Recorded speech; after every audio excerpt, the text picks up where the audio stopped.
Women's Social Corner. I'm Janvi and this is WSC Picks.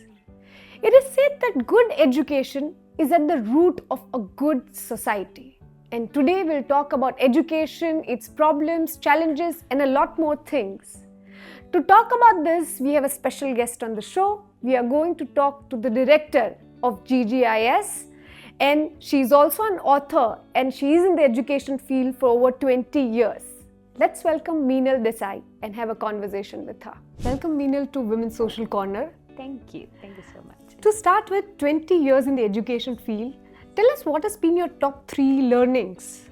To summarize 20 years in 3 learnings is a difficult task, but I would say one is always keep the child in the center. So it doesn't matter what you're doing if you can see things through the child and all of that. B is remember you are work in progress. So you don't know it all. No matter you spend 2 decades or 5 decades, you have to understand and accept the humility of saying that I'm a learner first. Only then can you teach the child really. So that's the second thing I would say. And I believe the third is enjoy it. Schools are this beautiful place where you find instant gratification of being with children and being being in a space where the things you do have immediate impact on real lives. So you're blessed to be in a school. Don't waste it away. Be grateful and thankful for that, and take life as it comes. True. Today we'll have a lot of girls, women, who are educated, who are feminist, who are strong-willed, and then it is said that we don't have men who can deal with such women. Sure. Tell us, how do we teach gender sensitivity to students, to children at an early age? I think we just need to emulate it more than anything else. The way we treat each other is... Children are not learning what you're telling them to learn. Children are learning what you are doing. So if you are practicing that, students are seeing it. The other is creating a lot of dialogue amongst the students as they are growing up. So I'm sure you know how very often girls would go to girls' schools and girls' colleges and all that. So their interaction with the other gender was very limited unless you were engaged to somebody or married to somebody. You were kind of protected from the other gender. It's like, don't meet the boys, as if if you meet the boys, some hell is going to break loose and all of that. And even if you were in a co-ed school, there were literal rows. So there would be like a row of girls, row of boys, and there would be like a invisible LOC. So you do not cross over. Even if you walk towards a little of that side, you suddenly blasphemized and scandalized and all of that. On the contrary, what we do is in our classrooms, we make it a point that there's a lot of group work. We have them speak to each other. We do a lot of work with them so that both the genders are comfortable with each other. Secondly, we have small little things like gender neutral uniform. So all our students wear the same uniform. It doesn't matter you're a girl or a boy or anything. A uniform is a uniform. It has to be comfortable. It has to be something that you are okay wearing all day in the heat of Ahmedabad and all of that. So these are small little things. Now, as far as working with the males or the boys it goes, I think they also need to be heard in our world where we've just cranked up the voice of the females to that extent where everything becomes an issue. The boys feel marginalized. They literally feel like everything about women is just heard and it gets the headlines. But what about us? We are getting the wrong end of the bargain. So I think just listening to them and being aware of it, and also making them sensitive towards it. So if you're talking about, say, menstruation, you don't need to talk about it to only girls. You need to talk about it to the boys as well, that listen, this happens and this is okay. Once you have that, once you do that, things are so much better. Yeah. So open communication, I believe, is, and I don't think it's only true for schools. It's true across. You need to start having more open dialogue. True. And unlike other fields, education is a field, especially schooling is a field which is women dominated. Yes. How do you bring diversity and bring more males to the schools? Oh yeah, it's a task. So for us, finding a male to be in the classroom is such a task. You will find a lot more males in the higher up hierarchy of the school. So you'll find them at leadership level and all that. But in classroom teaching, you will find a few in, say, high school and all of that. But in your primary years or all of that, there are almost no males. So for us, we literally have like an agenda for our HR department. We're like, listen, we need more gender diversity on our team. We need to have the male voice on the table when we are making decisions, because otherwise, it's the same thing, like, मैं आके तो तमें आ सांभळो, and the whole thing keeps going on and on. We are only patting each other's back. There's no dissent. True. So yeah, we make it a point that we bring more divergent viewpoints, but still finding males who want to work with schools in primary years is a challenge. By chance, if you meet a few who are okay with that, they face so much resistance back home that they find it difficult to continue. True. So yes. So do you think that males are shamed if they want to they aspire to be a teacher? Oftentimes they are, not always. I don't think you can make a general statement, but yes, oftentimes they do find it difficult to explain to their peers, to their family members, that why are they choosing to be in a classroom when they could be anywhere else. And surprisingly, if you are a teacher for the higher secondary and all, it's okay. If you are a professor, it's okay. If you are in the coaching industry, it's okay. So you could be doing evening tuitions and all of that, that's okay. But a primary years teacher in a school is somehow not accepted by the society, which is very unusual. Not unusual, which is very sad, I would say. Because believe me, students love it. So especially the boys, they look up for a role model. And when you have a male teacher, the way those boys align with it and the way they look up to that teacher is so amusing. Wow. Unfortunately, we can't have enough role models in our schools. True. And every generation has their own set of problems, like millennials had or Gen Z. When you look at these young children, what do you foresee and what can be the different kind of problem they might have in the future? I mean, something that, we can't see now. From what I understand and gather, there will be two major problems that they'll face. One is the mental health. So this is a generation that is brought up on plenty.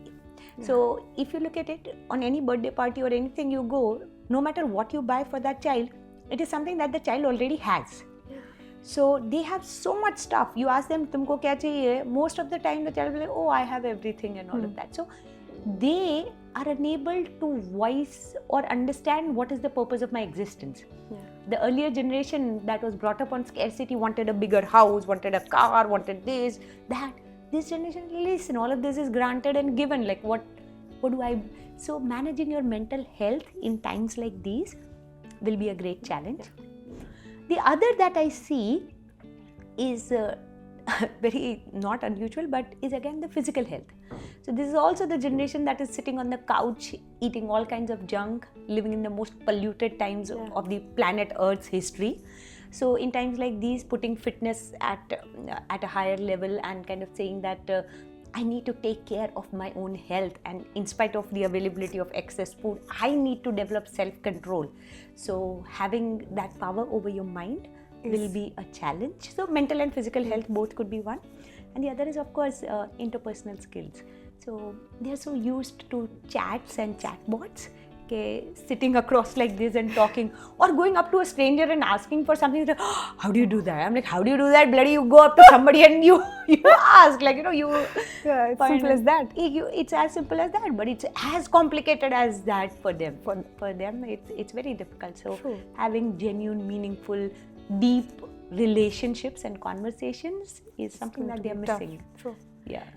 As schools and education system is becoming expensive, more competitive, many parents are opting for homeschooling.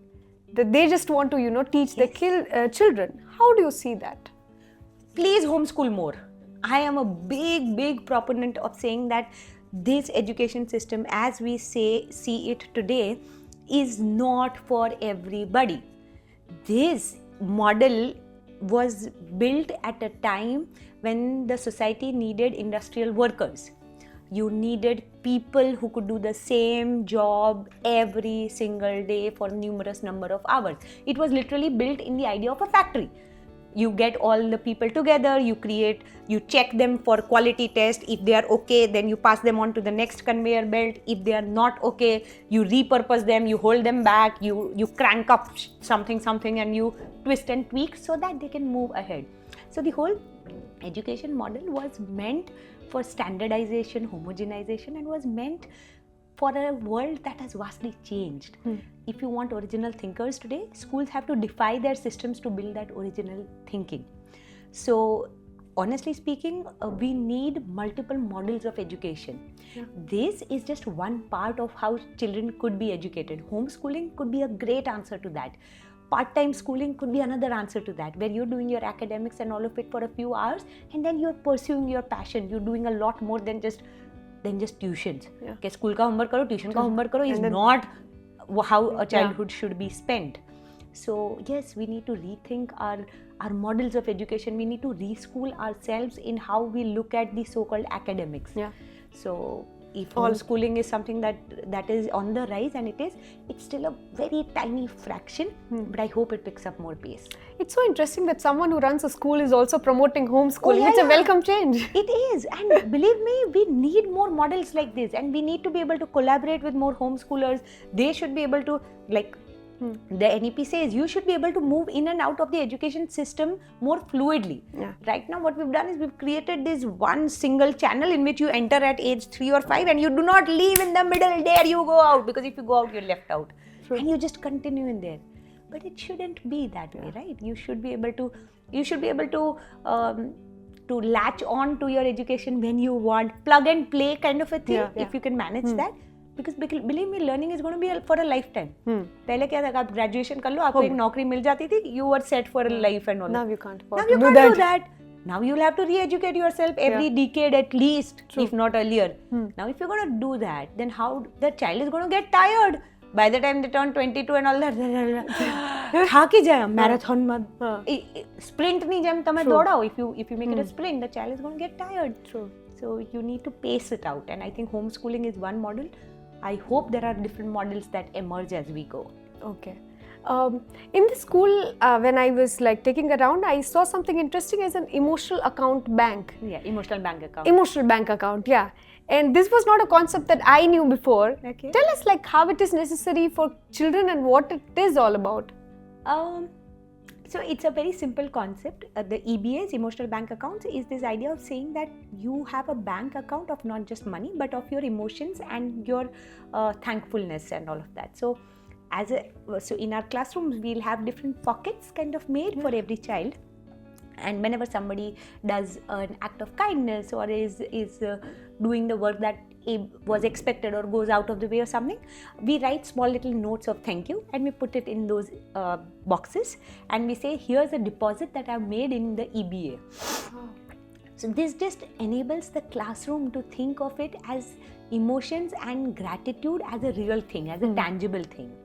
And it tells people that you have the capacity to add to somebody's well-being and also the capacity to withdraw. Sometimes when you are mean, vile, and you make statements that hurt the other person, you are literally draining that person's emotional bank account. So be mindful with your words. Be mindful with how you interact with your peers and all of that. So it's just a physical manifestation of things that happen in a classroom.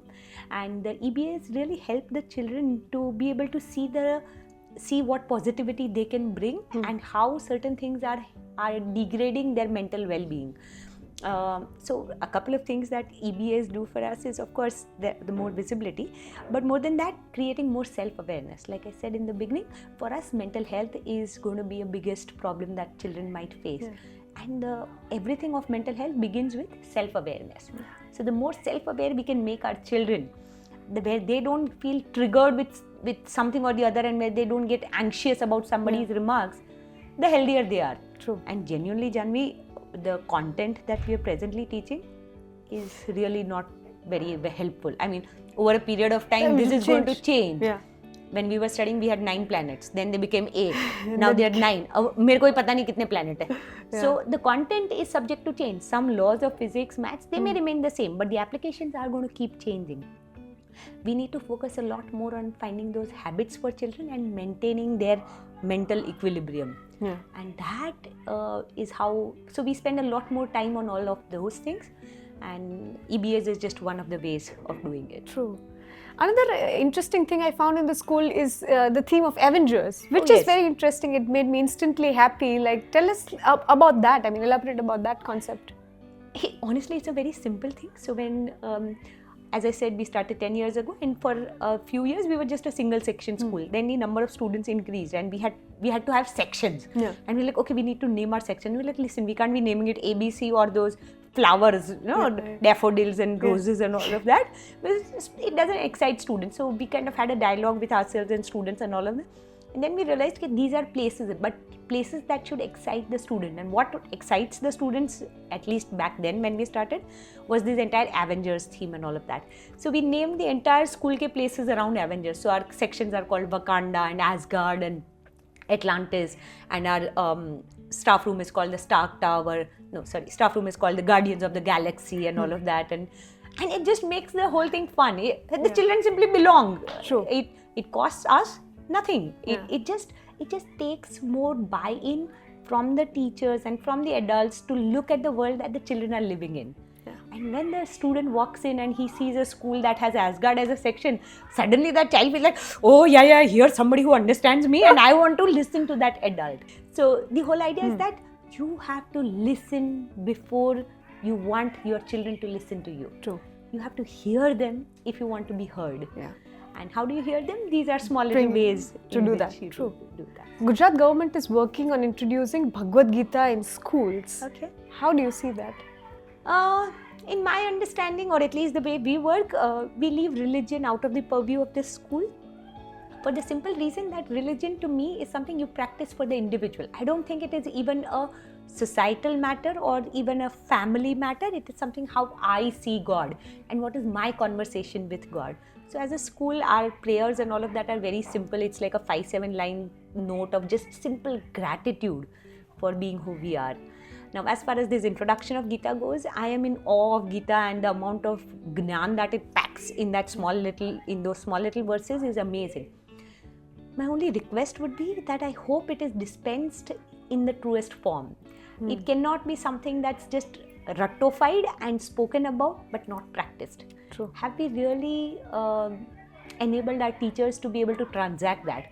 Do we have a dialogue around that?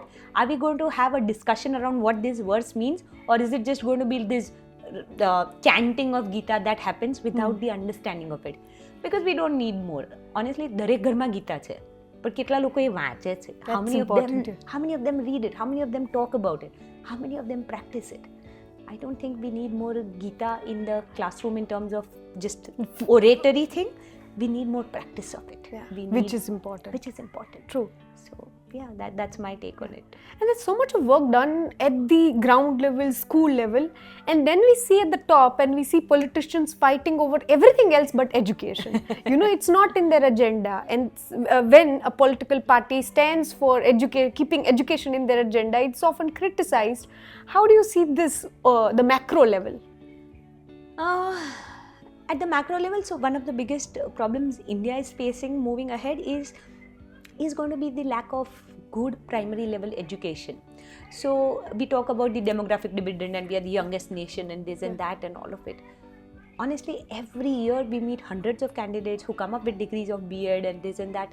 They cannot stand a simple dialogue in the subject in which they've graduated. They cannot do it. So our education system at the primary years and schooling level is so broken that it needs a revolution.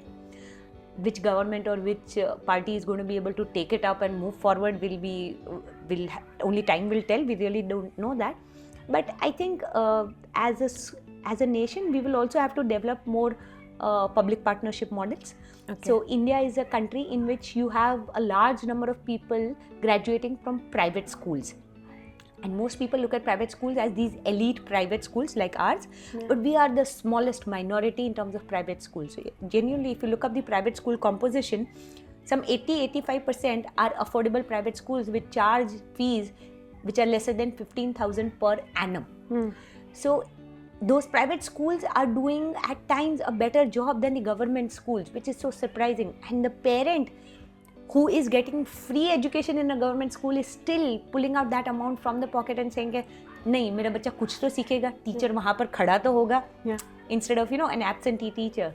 So yeah, at a macro level, we definitely need to relook at our policies and how we incentivize our teachers.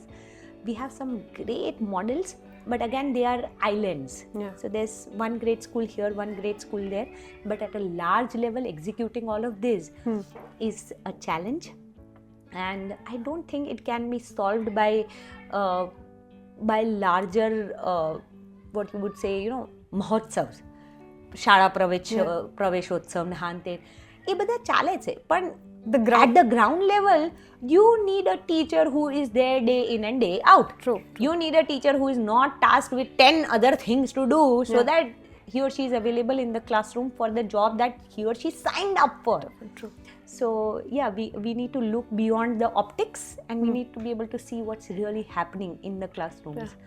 And if you can just enable basic literacy and numeracy for the student, the technology has developed to an extent where that child then takes up whatever he or she wants. It's just the first. It's just the first. So earlier what was there was, it was the higher ed that was a challenge because there would the child go. Yeah. Now it is not. Mobility has increased greatly. True. The penetration of mobile phones and all of that has helped. So if the child has a very solid grounding in numeracy and literacy, that child will find his or her own base. True. But પહેલા 10 વર્ષ તો તમારે જ કરાવવા પડે. You have to do that. So when we are talking about education, I can't do an interview without talking about stress, anxiety, suicide, which is so common among students. And not just at the school level, but at the macro level, what do you think, where are we missing out as society, as educators, as schools? So yes, this is a fact of life, right? Stress exists, and stress is by design. It is not by chance. The system is designed to create more stress, which is unfortunate. One of the problems is the number of good higher ed education institutions that people would want. So why does this stress exist? If you look at it, you have like say 1 lakh students passing out, while the number of seats in great institutions is 1,000. Yeah. So you have a very small ratio of great colleges in which students can sign up for. Yeah. So increasing availability of good higher ed education, higher ed institutions. This is not to say colleges don't exist, but then namesake colleges don't earn you anything is something parents and students have realized. Everyone knows. Everyone knows. So investing more on creating more availability is one way to look at it. The other is, I think, simply educating the parent. A lot of stress is created by the parents back home who put so much of what you would say their hard-earned savings and so much expectation on the child. And the child at the end of the day feels like, what if I don't meet these expectations? Yeah. Honestly, I would just say that let the child be. તમે તમારી અપેક્ષાઓનો ટોપળો એમના પર જઈને ના નાખી શકો. It is not that child's job to fulfill your unfulfilled wishes. You can't do that. True. And the more stress, not stress, but the greater the more importance you give to so-called boards and results and exams and all that, the more the child feels that anxiety. Yeah. Instead, you're better off just telling the child that, listen, this is one of the many exams that are going to come your way. School exams, board exams are relatively easier things to crack than the real life exams that await you as you grow up. True. My daughter is presently in grade 10 and her boards are going on. And day after tomorrow, I leave for a vacation with my husband. And her boards are going on for the next 10-20 days and all of that. And before I left, when I signed up, I just spoke to her that these dates are what I'm looking at. And I said, is that okay? So she's like, my board exams will be there. And I looked at her, I'm like, do you need me during a boards? Like, if you're there, it's okay. Baki, kahin wandho nathi. Oh. So I am like, okay, because honestly, these were the only dates that were working for me and Abhi. So we are leaving for a vacation.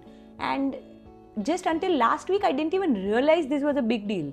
Last week when I told this to a couple of my relatives that I'm going out, I'll say, "But Riya Nani board nahi." So I'm like, yeah, uska board hai, mera board nahi hai. It's like, listen, hello, it's her job to study and manage things and all of that. It's not my boards. मैंने मेरा कर लिया, मेरा हो गया. So, and she's independent enough to manage things and all of it. And when I asked her, like, people are asking me about your board. She's like, listen, chill. I know what I'm doing and I'll be able to manage. And I am also okay with whatever comes out of her board. You know, you better face it. If you've not studied the whole year and if you expect that Raat ko I'm going to sit with you and help you revise and all that, not happening, beta. Yeah, it is your job to get your work done. It is your job to keep a track of your timetable, keep a track of how I'm reaching, what time am I coming back, taking care of your meals and all of it. It's nobody else's job. So we need to stop expecting our children to earn us brownie points. Sometimes we expect our children to get us the glory. मारो छोकरा है आ करियो ने ओलू करियो ने नहीं करियो मैं जो किया मैंने किया मेरे बच्चे को जो आता था वो उसने किया. If you just take that thing away, that pressure, it just subsides, and then the child may choose to appear for entrance exams and this and that and all of it, but at least she wouldn't be doing it out of pressure. True. This is the way to deal with it. This is the way to deal with it. You live your life, let the child live their life. Don't mess up the two things, and don't be the friends with them. બહુ friendly થવામાં છે ને પછી બહુ લોચા પડે. Another, concern that I see is like young girls are exposed to a lot of sexual content at a very early age due to social media, and girls are growing increasingly underconfident about their own bodies. Is that your observation? And if yes, then how do you see this situation? It's not just girls who are exposed to it, it's the boys as well. And these body image issues exist with the boys as well. So at a very tender age, they have these high expectations of what I should look like. Yeah. So if you go to Sephora and all that, you will find a lot of teenagers shopping for makeup and all of that. If you look at the boys, they will try to lift weight even before they turn 18. They want the six packs and all of that, and they want to be the macho and stuff like that. So yes, this is permeating our societies, our homes much more largely than what we anticipate. As a school, we do a lot of dialogue. We hold a lot of dialogue and discussion around what is body positivity, in terms of not just accepting who you are, but understanding that what the media feeds you is just a singular vision of what the world could be. So again, coming back to the same thing, having an open dialogue, talking about it and all of it. Interestingly, one of the things, so for our teacher recruitment, we have a form called Understanding Teachers, and we ask a lot of open-ended questions. One of the questions we have there is, 2 high school girls wear makeup to school every day, wear heavy makeup to school every day. The school does not have a specific policy on this. Should there be one, and what should it be? So this open-ended question tells us about how the adult will handle these things. True. Sometimes the adult just writes, the teacher just writes, of course they are not allowed, this is school and it is supposed to be a place of vidya and all of that, and you're not supposed to wear makeup. On the other hand, there are a few people who are like, maybe the children, those girls just need more attention. Maybe there's something going wrong. Maybe they just need counseling and sitting down and talking to them. And that is the adult that we need in our schools. True. We need people who can sit across the classroom and decide. One of the things we did was, so there was, as I said, our school is growing and all of that. So as our children grew up and entered high school and all that, we faced this hair color thing. Okay. So far we genuinely didn't have any policies because children were younger. As they grew up, some child colored her hair in some 2-3 colors and all of that. And it was the COVID time during which she colored her hair. And then suddenly the schools opened. So she came to our school with colored hair. And then the entire school is flummoxed. Like, oh, ab iska kya karenge? Like, we really, no rules on that. And the child is also like, ma'am, I didn't know school would open. Otherwise, I would not have colored my hair. So the child is also understanding. True.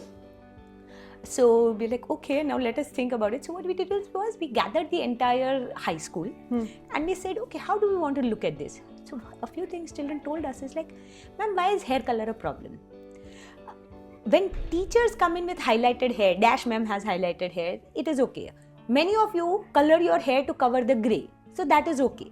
Why is it that when we color our hair, it is not okay? True. They're like, ma'am, when you were young, people expected you to say, oil your hair and all of that. Just the way oiling your hair or leaving it open today is not even, doesn't even bat an eye. Nobody cares. Similarly, hair color for us is that. It doesn't matter if somebody wants to wear red color or white color or blue color.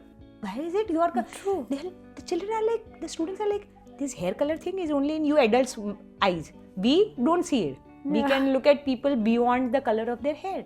And which was so endearing. True. And we are like, okay, but what about the health of the hair? What about all those things? So then we created a win-win, not a win-win, a dialogue midway where we said that up to a certain grade, 10 and all that, let's avoid it altogether.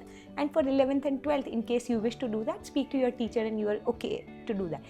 Now that dialogue, what that has done is it has taken away this idea of saying, oh, I've colored my hair and I need more attention and all of it. And no, it's just subsided. It has बाद में करना है तो करो. करना है तो करो. So it has taken away this entire thing of how I can grab more attention. True. What you said about body image and all of that. At times it's just this idea of grabbing more eyeballs. Yeah. But when you tell the child that you are going to be seen and heard irrespective of your hair color or what you look like, suddenly that child develops a sense of belongingness. True. And if we can just get more adults to understand that, I think this should take care of itself. Yeah, I mean, this was a concern because I recently interviewed a plastic surgeon and he was telling me that teenagers come to me for baby Botox, which is like preventive Botox. Oh. They want to remove the lines before they have them. and even the doctors were surprised that, where we are. It is happening, and I honestly, it's I'm laughing at it, but I'm not amazed at it. It is happening at a huge level, and the adults and the parents are approving of it. Yeah. That is what I find very unnerving. That what example are you setting for your children? True. But what happens is when that child is seeing the mom obsess over a few lines or about a few hair of here and there and all of that, of course that child is developing it. And I would just want to say those lines are earned with a lot of hard work. Live it with grace, like એ લાઈનો બહુ બધી સમજ પછી આવતી હોય છે. Let it be. You cannot always cosmetically keep changing how you look. The standards are going to... They're just going to balloon all the while. And how long are you going to do that? I think, it would sound very oldish, but I think we overrate youth. It's nice to be young, but there is so much peace and calm in just being a little older and wiser. Wow. Youth is so full overrated.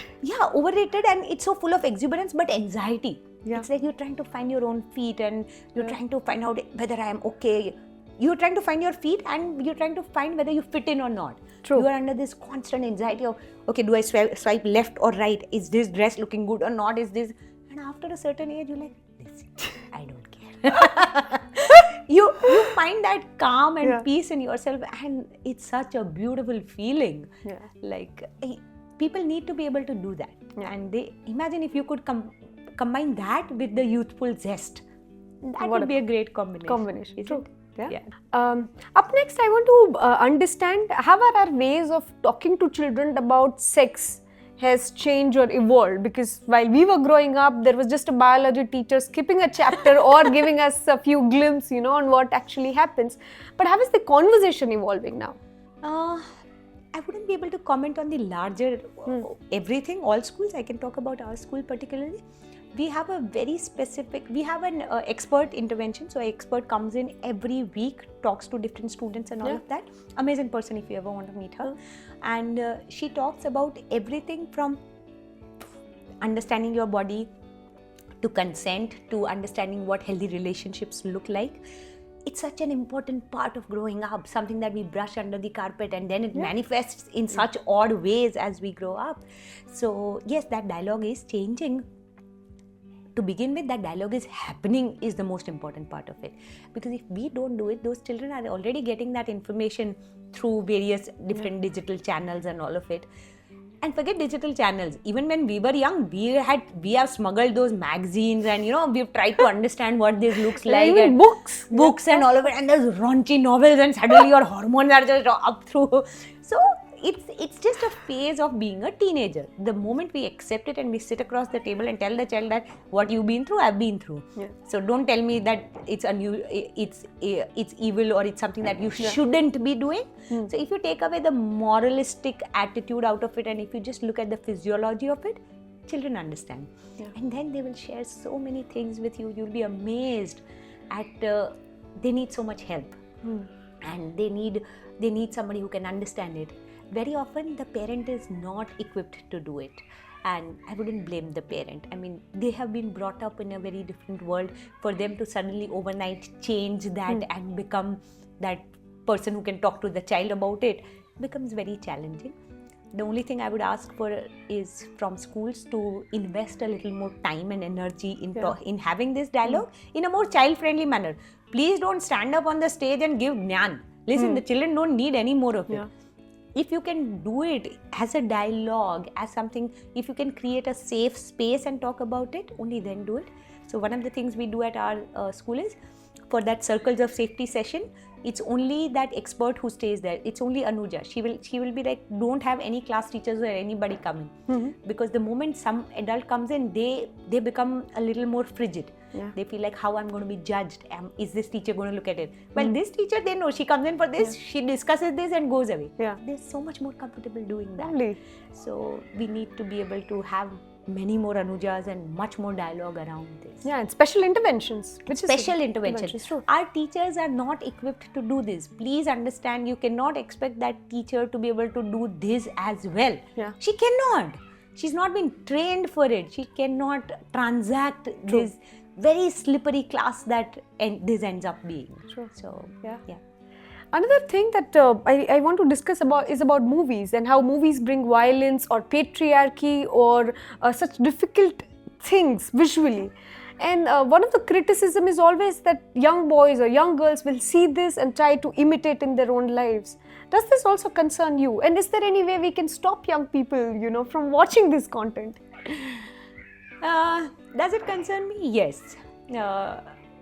However, I'm an eternal optimist, and I believe our youth have more discerning faculty than what we give them credit for.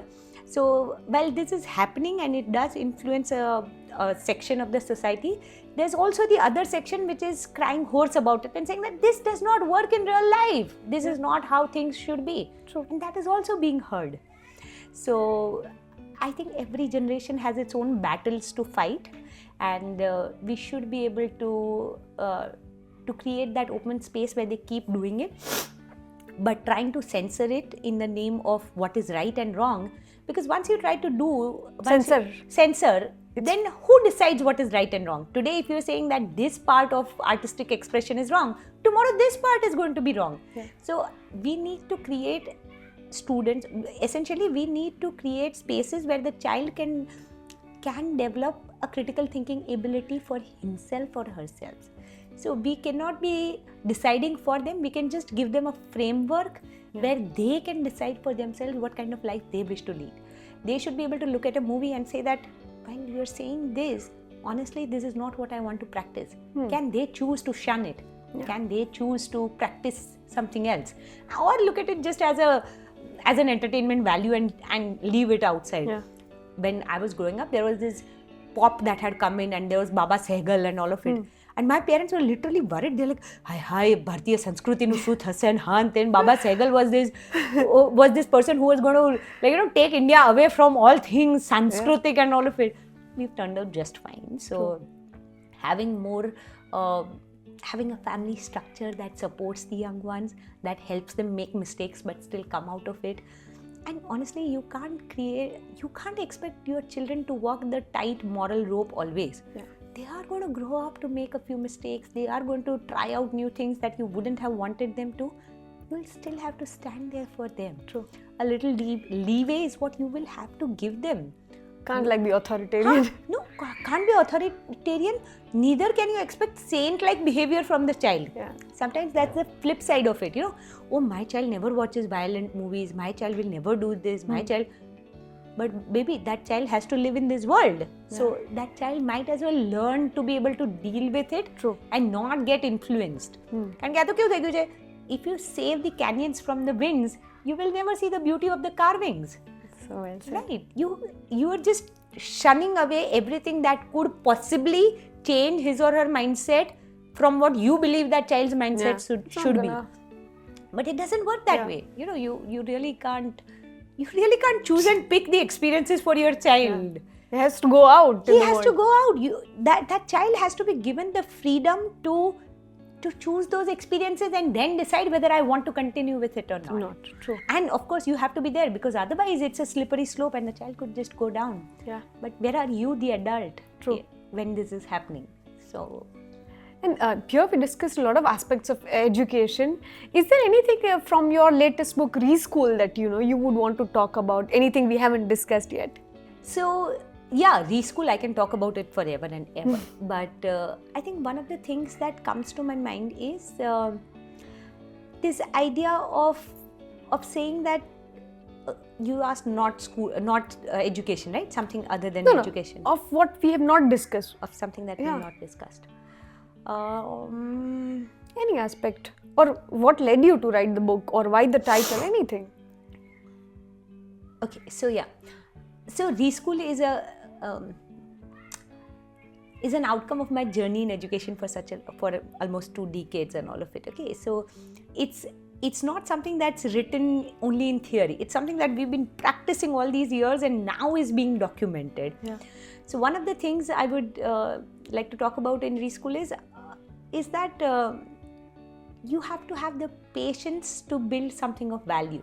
Yeah. Very often what I see with young adults or with this new generation and myself as included at times is that we want instant results. We want likes to come in now. We want to become famous now, right? So this idea of saying that it takes a decade to create a dent is absolutely missing. Yeah. Anything you want to build of good, great value is not coming to you before you put in 10 years. So the 10,000 hour rule that Malcolm Gladwell talks about is so true. And very often we forget it. We try to build something of value and we want the students and parents and our society at large to accept and applaud us. We want recognition and saying that nobody is really understanding the change I'm trying to bring in and all of that. And when that doesn't happen, we feel dissipated of energy. We feel the world is not ready for the change that we want to bring and all of it. So I think Reschool is, as much as it talks about the changes that should happen in a school, it also talks about the changes that you need to bring within. Yeah. That you need to be able to have the peace and calm to be able to walk through that entire length of time. True. So yeah, build something of lasting value and give it time. Utavade amba na paake. You cannot just expedite and you cannot give steroids for faster that's growth. Not happening. It's not happening, and if it does happen, it crumbles just as fast. True. The way it grew. And you built something so beautiful over a long period of time. Tell us, what are the things that you now want to work on? What is on your bucket list now? A lot of things. I think the bucket list just keeps ballooning. But one of the things we're doing for this immediate year is pruning. So what we've realized is in the 10 years, we've developed a lot of practices, and while they're all doing great, it's just becoming a little too much. So an exercise which will seem very contrary to most people, instead of adding more things, we're simply taking things away. We're creating a leaner model of saying, what is it that we want to do? How much time do we want to dedicate? And how do we go deeper rather than wider? Okay. So there are so many things we are saying simply no to. So music is an important thing for child's education and all of that. A lot of our parents ask for it. The question we ask ourselves is, if we provide music as a program, are we going to be able to do justice to it? And we realize that finding the right faculty, being with them, this, that, the amount of investment that goes into it, and the makeup of our parent body, probably not. So we just tell the parent, listen, we can't do it. I understand where you're coming from. We could probably have a vocals teacher and all that, but we cannot offer a music program. Okay. So that way, just being clear, lean model, and pruning away a couple of things from the model that exists. That's one way to do it. That's on our bucket list for this year. Other than that, we're working on two very important things. One is we have set up a lab called Sensible Labs for children with special education needs. So we've realized in our classrooms there's a growing need for special ed. There are so many more children who come with learning disabilities, and here I'm not talking mental retardation, okay? I'm talking simple things like dyslexia, things like dyscalculia, ADHD, things that pervade our classrooms day in and day out. So we have set up Sensible Labs, and we're going to work hard towards it to enable it. So it's not a part of the school, but it's a separate unit where we can have people sign up for it and and therapy sessions and all of that. So sensible labs and making it available to a larger number of students is what we are looking for. That's one part of it.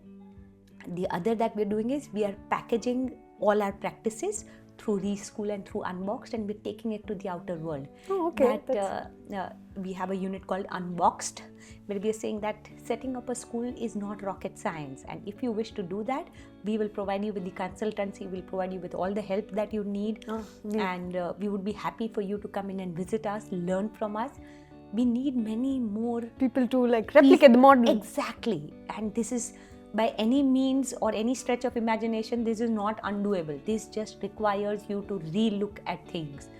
Once you do it, there will be hundreds of people who will be able to sign up. The society needs it, and I hope there are more. I hope so too.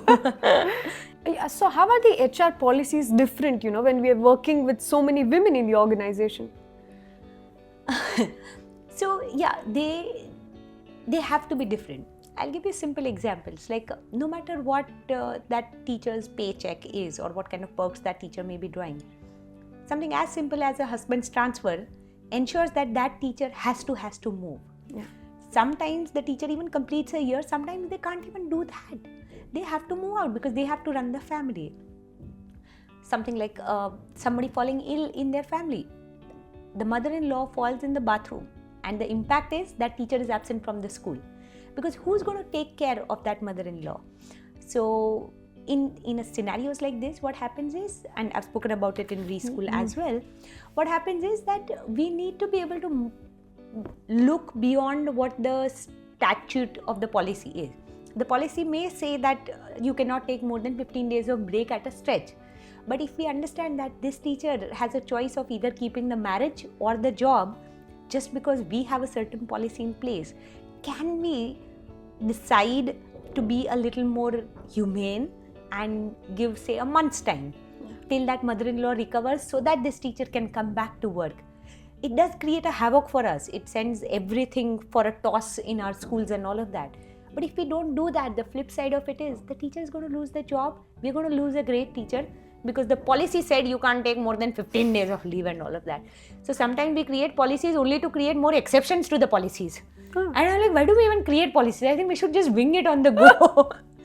So yeah, unlike the male-dominated world of the corporates, we have many more exceptions to the rules. And those exceptions include small little things like, it's my child's PTM, it's my child's sports day, my mother-in-law is not here. It's a festival back home. I belong to another community, another state, and for us, Onam is big, Lori is big, and I need this half day today. So, accepting that, then having simple understanding of what the dress code could be. Sometimes you mandate what people are allowed to wear and not allowed to wear and all that, but just being more mindful of accepting different cultures and saying that it's so important. It's so important, and if I can trust you to deal with my children, with my students, I can trust you with dressing. I know you will not come in obscenely dressed clothes, I don't need to define policies for it. I look at you as an adult and I trust you to do your best. Yeah. Otherwise, just trying to define everything is going to make it more complex. It's going to make it more complex and will strip away that teacher's agency. Yeah. So for us, HR policies are for the female workforce oftentimes look very different than what a male-dominated world would look like. Thank you so much for your time and for your insights. I'm sure our viewers are going to learn and enjoy this conversation.